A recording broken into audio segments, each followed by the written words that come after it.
날마다 하나님의 말씀을 가까이 하는 모든 성도분들에게 하나님의 은혜와 사랑이 함께하기를 주님의 이름으로 축원합니다. 오늘 우리에게 주시는 하나님의 말씀은 로마서 8장 9절에서 11절까지의 말씀입니다. 만일 너희 속에 하나님의 영이 거하시면 너희가 육신에 있지 아니하고 영에 있나니 누구든지 그리스도의 영이 없으면 그리스도의 사람이 아니라. 또 그리스도께서 너희 안에 계시면 몸은 죄로 말미암아 죽은 것이나 영은 의로 말미암아 살아있는 것이니라. 예수를 죽은 자 가운데서 살리신 이의 영이 너희 안에 거하시면 그리스도 예수를 죽은 자 가운데서 살리신 이가 너희 안에 거하시는 그의 영으로 말미암아 너희 죽을 몸도 살리시리라. 아멘. 지난 시간에는 삶의 두 가지 방식에 대해서 함께 나누었습니다. 첫 번째 삶의 방식은 육신의 생각을 따르는 삶이었고 그 결과는 죄와 사망이었죠. 반면 두 번째 삶의 방식은 바로 영의 생각을 따르는 삶이었고 그 결과는 생명과 평안임을 말씀을 통해 확인하였습니다. 오늘은 영의 생각을 따라 살아가는 우리 그리스도인들은 하나님 안에서 어떤 자들이고 어떤 하루하루를 살아가야 하는지 함께 나누기를 원합니다. 9절 말씀입니다.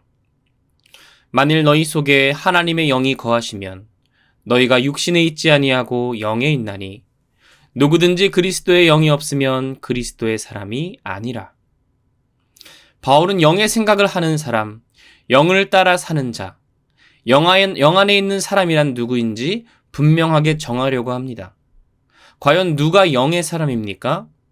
바로 하나님의 영이 그 안에 있는 자들, 하나님의 영이 그 안에 거하시는 자들, 즉 영의 생각을 하는 자요 영을 따라 사는 자들입니다. 즉 하나님의 영은 세상 사람들 안에 거하시는 분이 아니며 모든 사람에게 찾아오시는 분이 아니십니다. 그리스도의 영, 성령은 오직 예수 그리스도를 내 삶의 왕과 구주로 모신 내 삶의 주권 교체가 세례를 통해 이루어진 사람에게만 찾아오셔서 그 성령은 그 사람 안에 거하신다는 겁니다. 그리고 그 성령님이 우리 안에 찾아오셨을 때 우리의 존재는 이제 하나님 안에서 완전히 변화되게 되는데요. 성령이 우리 안에 찾아오시면 우리는 어떤 사람이 될까요? 바로 육신에 있는 자가 아니라 영에 있는 자가 됩니다. 여기서 말하는 육신은 죄의 권세 아래 굴복할 수밖에 없는 몸입니다. 과거의 율법 안에서 죄 안에 거할 수밖에 없던, 사망 가운데 놓일 수밖에 없던 나의 몸이지요. 그러나 이제 그리스도의 영 안에서 우리는 육신의 존재를 넘어서는 성령을 받은 자가 되어 영에 있는 사람들이 되었다고 바울은 전합니다. 그리고 만약 예수님을 믿는다고 하면서도 그 안에 그리스도의 영이 없으면 그는 그리스도인이 아니라고 단호하게 이야기하죠. 이 말은 반대로 생각하면 누구든지 그 안에 성령이 거하신다면 그는 분명히 하나님의 사람, 예수님의 사람이라고 바울은 전하는 것입니다. 우리의 존재가 이전에 세상을 사랑하고 죄에 속한 육신의 존재였다면 이제는 성령님이 내 안에 찾아오심으로 말미암아 하나님의 사람, 예수 그리스도의 사람으로 우리의 존재 자체가 새로운 피조물로서 변화되었음을 오늘 말씀은 전하고 있는 것이죠. 다음 10절 말씀입니다. 또 그리스도께서 너희 안에 계시면 몸은 죄로 말미암아 죽은 것이나 영은 의로 말미암아 살아있는 것이니라. 또한 그리스도께서 너희 안에 계시면, 지금 성령이 우리 안에 거하시면 우리가 어떤 존재가 되는지 바울은 설명하는데요. 바울은 성령이 우리 안에 계시면이 아니라 그리스도께서 너희 안에 계시면이라고 전합니다. 왜 그렇게 바울은 표현했을까요? 하나님과 예수님과 성령님은 삼위일체 하나님 한 분이시기 때문에 성령이 내 안에 거하신다는 말은 곧 예수님이 우리 안에 거하신다, 예수님이 내 안에 사신다는 표현이라는 겁니다. 우리는 신앙생활을 하면서 저 멀리 계신 하나님과의 교제를 생각합니다. 이 새벽 말씀을 들을 때 저 위로부터, 하늘 위로부터 전해지는 하나님의 말씀을 듣는다고 생각하죠. 기도할 때 저 하늘 너머 위에 계신 하나님께 기도한다고 우리는 생각할 수 있습니다. 그러나 여러분, 우리는 그리스도인입니다. 그리스도인의 존재는 성령이 그 안에 거하신다는 말이고, 성령이 우리 안에 거하신다는 말은 예수님이 우리 안에 함께 하신다는 말입니다. 즉, 우리가 듣는 하나님의 말씀은 저 하늘 위에서 나에게 오는 말씀이 아니라 내 안에 거하시는 성령, 예수님이 내 안에서 전해주시는 하나님의 말씀이죠. 우리가 기도할 때 저 하늘 위에 하나님께 기도하는 것이 아니라 내 안에 거하시는 하나님께 기도하는 겁니다. 내 안에 거하셔서 나의 모든 아픔과 눈물하시는 그 하나님께, 내 삶의 모든 필요와 간구하시는 예수님께 기도하는 것이죠.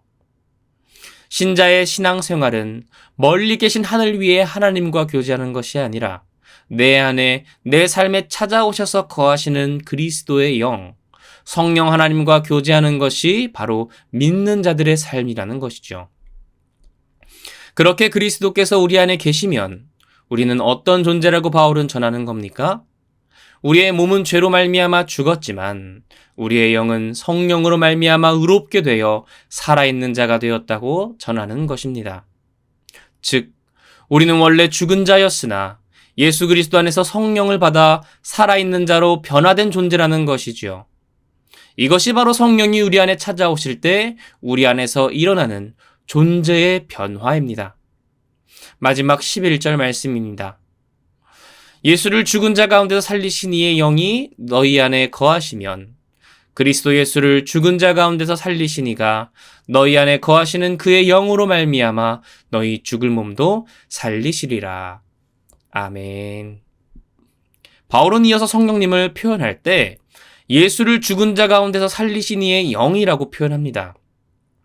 왜 그냥 성령이라고 말하지 않고 긴 문장으로 풀어서 예수를 죽은 자 가운데서 살리신 이의 영이라고 힘들게 말을 했을까요? 그 이유는 성령께서 예수님을 그렇게 죽은 자 가운데서 살리신 것처럼 나의 영혼 또한 죽을 몸에서 다시 살리심을 나타내기 위함입니다. 우리가 죽어서도 영원한 생명을 가질 것을 믿고 소망하는 이유가 무엇입니까? 우리가 무슨 증거를 가지고 다시 부활할 줄로 확신합니까? 바로 성령이 우리 안에 거하시는 것. 그것이 바로 우리에게 영원한 생명이 있음을 확증할 수 있는 이유입니다. 바울은 성령을 부활의 확증이요 장차 영광의 처음 익은 열매라고 표현하였죠. 즉, 바울이 수많은 핍박을 당하면서도 소망을 잃지 않은 이유는 바로 오늘 우리가 성령으로 말미암아 미래의 기쁨을 누린다는 것입니다. 제가 다음 주에 이제 예비군 훈련을 가는데요. 장교로 제가 군을 다녀와서 2박 3일의 동원 훈련을 6년차 훈련을 받는 오늘까지도 가야 합니다. 그런데 이제 제가 그 군대를 막 전역하고 나서 하고 싶은 게 정말 많았어요. 긴 기간 3년 4개월간의 군 복무를 마치고 제 주변 군 동기들은 해외여행도 가고 유럽 여행 가고 놀고 싶은 건 마음껏 놀고 먹고 싶은 건 마음껏 먹고 그렇게 지냈는데 저는 전역하자마자 무엇을 했느냐, 바로 신학대학원 진학을 준비하기 위해 공부를 또 시작했습니다. 그 힘든 군 생활을 마치고 나서 이제야 자유의 몸이 되어서 어디든지 마음껏 돌아다닐 수 있는데도 불구하고 저는 열심히 공부를 해야 했죠. 이 장로의 신학대학원 준비를 해야 하기 때문에 굉장히 힘든 시간이었습니다. 전역도 연초가 아니라 7월이어가지고 준비할 수 있는 기간이 반년밖에 되지 않았어요. 진짜 이번에 합격할 수 있을지 없을지 확신할 수 없는 상황 속에서 열심히 공부하고 딱 시험을 쳤습니다. 그냥 연습 보는 셈 치고 내년에 더 열심히 준비하자, 오늘은 경험을 쌓자, 그런 느낌으로 시험을 딱 치고 나서 이제 합격 발표 날만을 기다렸습니다. 진짜 발표 전날부터 잠이 안 올 정도였는데요.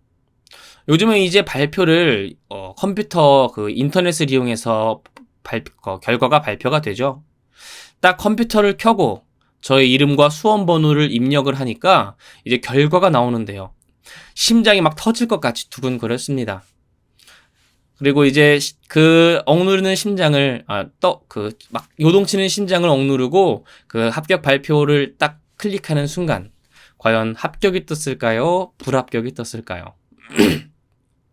정말 감사하게도 합격이 떠 있는 겁니다. 진짜 그 순간은 아직도 잊을 수가 없는데요. 그 앉은 자리에서 집이 떠나가게 소리를 질렀습니다. 기쁨의 그 소리, 포효를 했죠. 해냈다, 내가 드디어 해냈다 하고요. 제가 합격 발표를 확인한 거지 아직 신학대학원에 입학식을 하고 들어가지는 않았잖아요. 그런데 왜 제가 그렇게 발표만 보고도 기뻐 날뛰었을까요?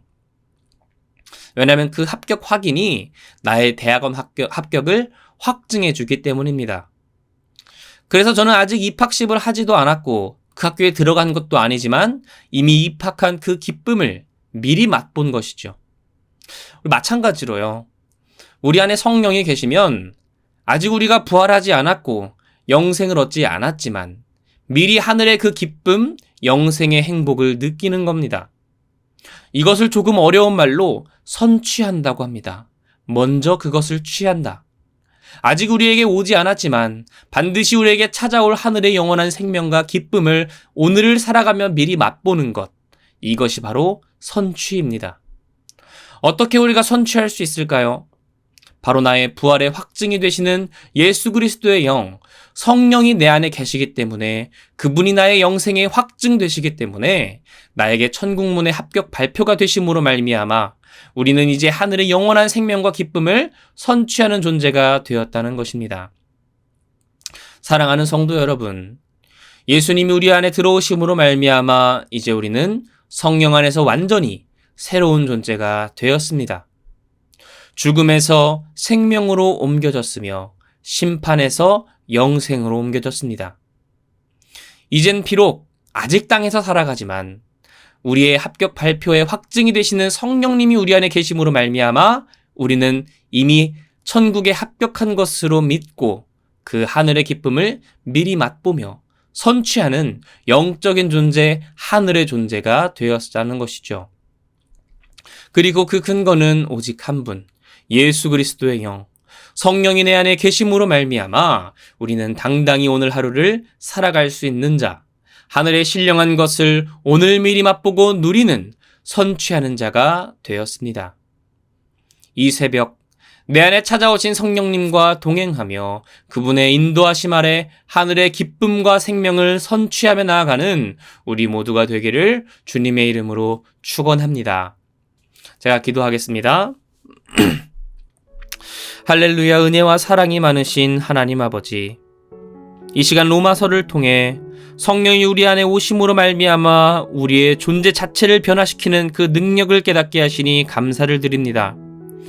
우리는 절대 그 영원한 생명을 얻을 수도 없었고 미리 선취하여 맛볼 수도 없었으나 구원의 확증 되시는 예수 그리스도를 부활시키신 이의 영, 하늘의 영, 하나님의 영인 성령이 우리 안에 계심으로 말미암아 우리는 이제 부활의 기쁨을 확증하시는 성령으로 말미암아 선취하기를 원합니다. 나의 하루하루의 삶이 우울하고 힘들고 괴로운 것이 아니라 나에게 이미 반드시 찾아올 그 하늘의 영생, 하늘의 상급, 하늘의 기쁨을 우리가 오늘 하루 마음껏 누리며 선취하는 자들 되게 하여 주시옵소서. 그리고 그 능력의 근원이 그렇게 선취하여 기뻐할 수 있는 이유가 오직 한 분, 성령이 내 안에 찾아오시고 거하심으로 말미암아 예수님이 우리 안에 거하신다는 것을 잊지 않게 하여 주시고 우리 안에 찾아오신 그 예수님과 말씀으로 교제하고 기도로 대화하고 그분과 교제하며 날마다 하루하루 행복한 동행을 할 수 있는 모든 화평의 성도들이 될 수 있도록 하나님 붙들고 함께하여 주시옵소서. 우리를 붙드시는 그 하나님을 의지하고 기대하며 나아가오니 하나님 내 삶을 붙드시고 만지고 어루만지심을 믿습니다. 나의 모든 삶을 주께 맡겨드리고 내 삶의 주권 교체를 하기 원하오니 내 삶의 왕으로 성령 하나님 찾아오셔서 나를 의의 길로 인도하시고 영원한 생명과 영원한 행복으로 인도하여 주시옵소서. 이 새벽 말씀과 기도를 통해 날마다 하루하루 주께 가까이 더 가까이 나아가기를 원합니다. 우리를 붙드시고 함께하신 주님을 신뢰하오며 감사드리며 이 모든 것 살아계신 예수 그리스도의 이름으로 기도드립니다. 아멘.